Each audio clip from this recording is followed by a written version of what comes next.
ಅಖಿಲ ಕರ್ನಾಟಕ ಬ್ರಾಹ್ಮಣ ಮಹಾಸಭಾದ 2024-25ನೇ ಚುನಾವಣೆ ಏಪ್ರಿಲ್ 13ನೇ ತಾರೀಕು ನಡೀತಾ ಇದೆ. ಇದಕ್ಕೆ ಅಧ್ಯಕ್ಷರ ಅಭ್ಯರ್ಥಿಯಾಗಿ ನಾನು ಭಾನುಪ್ರಕಾಶ್ ಶರ್ಮಾ ಸ್ಪರ್ಧೆ ಮಾಡ್ತಿದ್ದೇನೆ. ಕರ್ನಾಟಕದಾದ್ಯಂತ ಪ್ರವಾಸ ಮಾಡಿ ನಾವು ಈ ಒಂದು ಉತ್ತಮವಾದ ಕಾರ್ಯವನ್ನು ಮಾಡಬೇಕು ಅಂಥೇಳಿ ನಾನು ಒಂದು ದಿಟ್ಟ ಹೆಜ್ಜೆಯನ್ನು ಇಟ್ಟಿದ್ದೇನೆ. ಯಾಕೆಂದರೆ ನಾನು ಈ ಮಹಾಸಭಾಗೆ ತುಂಬ ಹಳೆಯವನು.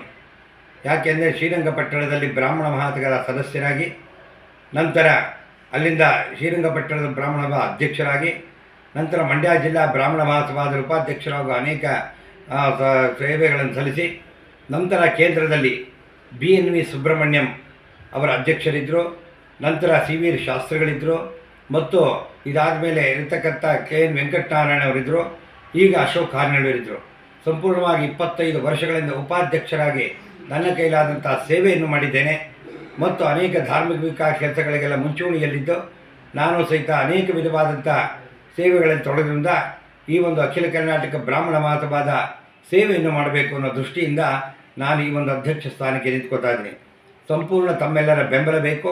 ನಮ್ಮಲ್ಲಿ ಪ್ರಣಾಳಿಕೆ ಅಂದರೆ ಇದರಲ್ಲಿ ಬೇರೆ ಥರ ಸರ್ಕಾರದ ಘೋಷಿಸಿಕೊಟ್ಟ ನಿಮಗೆ ಅನುದಾನಗಳಿರೋದಿಲ್ಲ. ನಮ್ಮ ವಿಶ್ವಾಸ ಪ್ರೀತಿಪಾತ್ರರಾದ ಹಿರಿಯರಿಂದ ಮಾತಾಡಿ ಯಾರು ಬಡಬಗ್ಗರಿಗೆ ತೊಂದರೆ ಆದಂಥವ್ರಿಗೆ ಏನಾದರೂ ಸಹಾಯವನ್ನು ಮಾಡುವಂಥ ಕೆಲಸವನ್ನು ನಾವು ಮಾಡ್ಬೋದೇ ಹೊತ್ತು ಇದರಲ್ಲಿ ಪ್ರಣಾಳಿಕೆ ಅಂದಾಗ ಇನ್ನು ಸರ್ಕಾರದ ಪ್ರಣಾಳಿಕೆ ಇದ್ದಾಗೆ ನಮ್ಗೆ ಯಾವುದೋ ಅನುದಾನಗಳೆಲ್ಲ ಬರಲ್ಲ. ಇಲ್ಲಿ ಅಂದರೆ ನಮ್ಮ ಪ್ರೀತಿ ವಿಶ್ವಾಸಾರ್ಹತ ಸಹಾಯವನ್ನು ಮಾಡಿ ಅವರಿಗೆ ಬೇಕಾದಂಥದ್ದನ್ನು ಕಷ್ಟ ಕಾಲದ ಸಹಾಯ ಮಾಡುವಂಥದ್ದಿರುತ್ತೆ. ಅದೆಲ್ಲವನ್ನು ಯಶಸ್ವಿಯಾಗಿ ಮಾಡಿಕೊಡ್ತೀನಿ. ತಾವೆಲ್ಲರೂ ಸಹಿತ ಇದಕ್ಕೆ ಅರ್ಹರಾದಂಥ ವ್ಯಕ್ತಿಗಳು ಯಾರ್ಯಾರಿರ್ತಾರೋ, ಸುಮಾರು ಇದನ್ನು ಕರ್ನಾಟಕದಲ್ಲಿ 60,000 ಜನ 65,000 ಜನ ಮೆಂಬರ್ ಇದ್ದಾರೆ. ಅದರಲ್ಲಿ ಚಾಲ್ತಿಯಲ್ಲಿ ಒಂದು 50,000 ಜನ ತನಕ ಬರ್ಬೋದು. ಯಾಕೆ ನಾವು ಜನರಲ್ ಬಾಡಿ ಒಂದು ಒಳಗೆ ಯಾರು ಮೆಂಬರ್ ಆಗಿರ್ತಾರೆ ಅವ್ರಿಗೆ ಚುನಾವಣೆ ಅಧಿಕಾರ ಇರ್ತಾರೆ ವೋಟ್ ಹಾಕಲಿಕ್ಕೆ.